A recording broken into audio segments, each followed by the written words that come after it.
Olá, pessoal. Aqui quem fala é o professor Carlos Campani e na sequência então do estudo de inequações, nessa videoaula a gente vai ver inequações quadráticas, ou também conhecida como inequações do segundo grau. Elas são aquelas dessa forma aqui, né? É um trinômio do segundo grau comparado com zero. Então é ax2 mais bx mais c maior que zero, x2 mais bx mais c maior ou igual a zero, x2 vezes bx mais c menor que zero, e x2 vezes bx mais c menor ou igual a zero. Bom, se a gente pensar na solução da equação associada a esse trinômio do segundo grau, ax ao quadrado mais bx mais c, que é essa equação aqui, né? Ax ao quadrado mais bx mais c igual a zero, então eu transformei a inequação numa equação. Se eu solucionar ela e obter as raízes desse trinômio, né, a gente usa então para isso a fórmula de Bhaskara, ok? A fórmula de Bhaskara diz então que o x é igual a menos b mais menos raiz quadrada de delta sobre 2a, e delta é b2 menos 4ac. Né? Bem, nós temos o estudo de sinal, tá? O a, que é o coeficiente principal dessa equação, que multiplica o termo x ao quadrado, tá? E o delta, né, que é b2 menos 4ac, né? Nesse estudo de sinal, a gente pode dizer o seguinte, né? Os casos são esses que estão aqui. No total são 6 casos, né? O primeiro caso, né, os primeiros 3 casos é para A maior que zero, positivo, né? E os 3 seguintes para A menor que zero, negativo. Né? Então, o primeiro caso, para A maior que zero e delta maior que zero, são duas raízes distintas, x1 e x2, né? E como A é maior que zero, o gráfico apresenta concavidade para cima, né? A gente ainda não viu função do segundo grau, nem gráfico de função do segundo grau, está adiantando isso aqui só para tentar entender essa resolução de inequações do segundo grau, mas o gráfico então é uma parábola e a concavidade é isso aqui, né? Aqui eu tenho a parte de baixo, né? A concavidade fica aqui, né? A concavidade está para cima. Isso aqui seria a parábola com concavidade para baixo. A concavidade está para baixo, tá? Quando A é maior que zero e o delta é maior que zero, são raízes distintas x1 e x2. Ou seja, o gráfico da função intercepta o eixo x, possui duas raízes, portanto, intercepta o eixo x em dois pontos distintos e a concavidade é para cima. Tá? Isso determina, então, o que aparece aqui nesse primeiro gráfico, né? Com A maior que zero positivo, delta maior que zero, eu tenho duas raízes distintas e concavidade para cima. Os valores, então, da função são positivos de menos infinito até essa primeira raiz, são todos negativos, né, porque estão abaixo do eixo x, negativos entre as duas raízes, né, no intervalo, então, no intervalo entre o x1 e x2, e são positivos da segunda raiz até mais infinito, né, porque a função está acima, então, do eixo x. Então, esse é o caso 1. Caso 2, também A maior que zero, delta igual a zero, né? Quando delta é igual a zero, a gente sabe que tem uma raiz só com duplicidade, né? Ou são duas raízes idênticas, né? Como A é maior que zero, então a concavidade continua sendo para cima, né? E é óbvio que a única forma de se fazer isso, né? A maior que zero, delta é igual a zero, o delta só pode tocar, não pode interceptar mais em dois pontos distintos. Só pode tocar em um ponto o eixo x, né? Que é só ali que ele se anula, né? Então a função fica assim. Observem que para todos os valores de R, né, de toda a reta R, os valores da função são positivos, a exceção a própria raiz em que o valor da função se anula, né? A gente sabe que zero não é nem negativo nem positivo. Tá? O terceiro caso, ainda A maior que zero, agora delta é menor que zero, delta não possui raízes reais e a concavidade é para cima, né?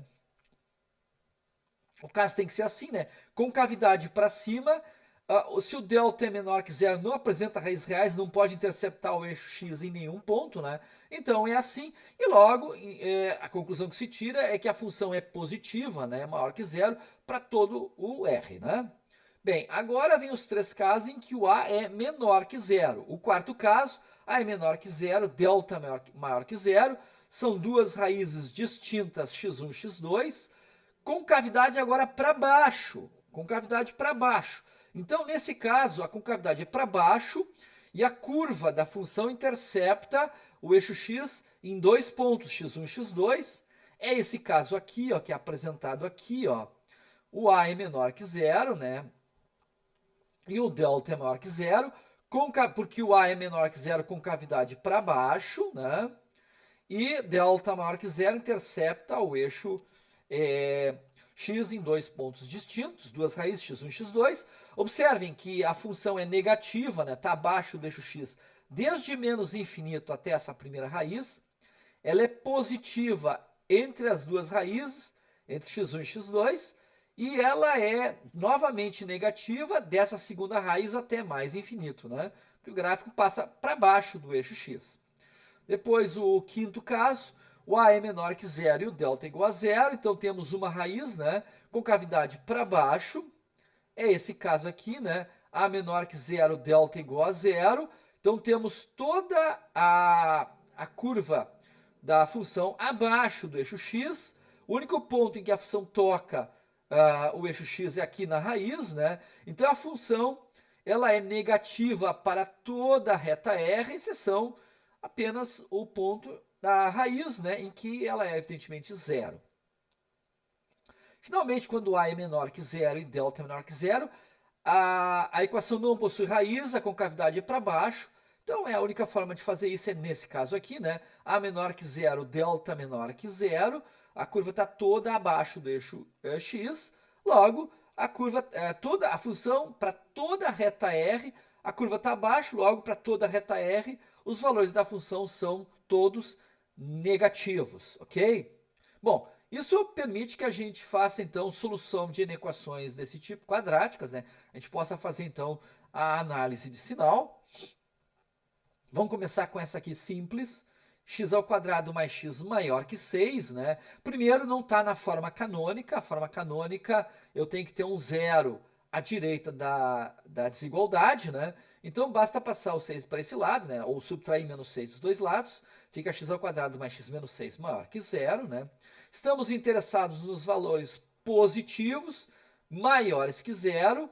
A solução da equação associada a essa inequação é x ao quadrado mais x menos 6 igual a zero. Aplicando Bhaskara, o delta, eu já calculei aqui, dá 25, portanto, maior que zero. Temos duas raízes distintas. O cálculo da raiz está aqui, né? Usando a fórmula de Bhaskara, as raízes são 2 e menos 3. E o A, que é o valor que multiplica aqui, né? O coeficiente do termo com maior expoente, é o coeficiente principal, é 1, portanto, maior que zero, positivo, né?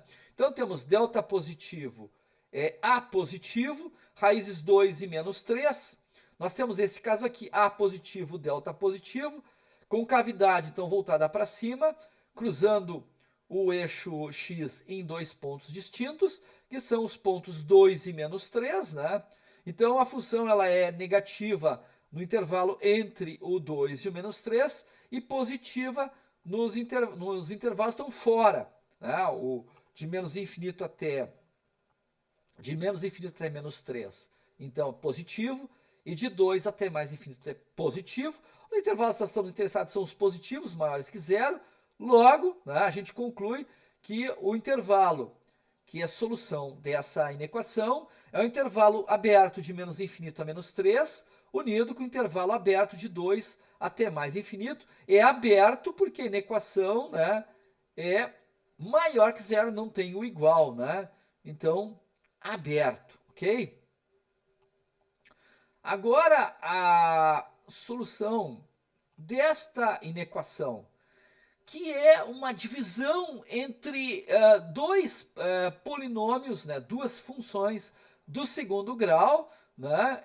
A análise sinal fica um pouquinho mais complicada. Eu tenho que fazer o gráfico para o polinômio do numerador, para o polinômio do denominador.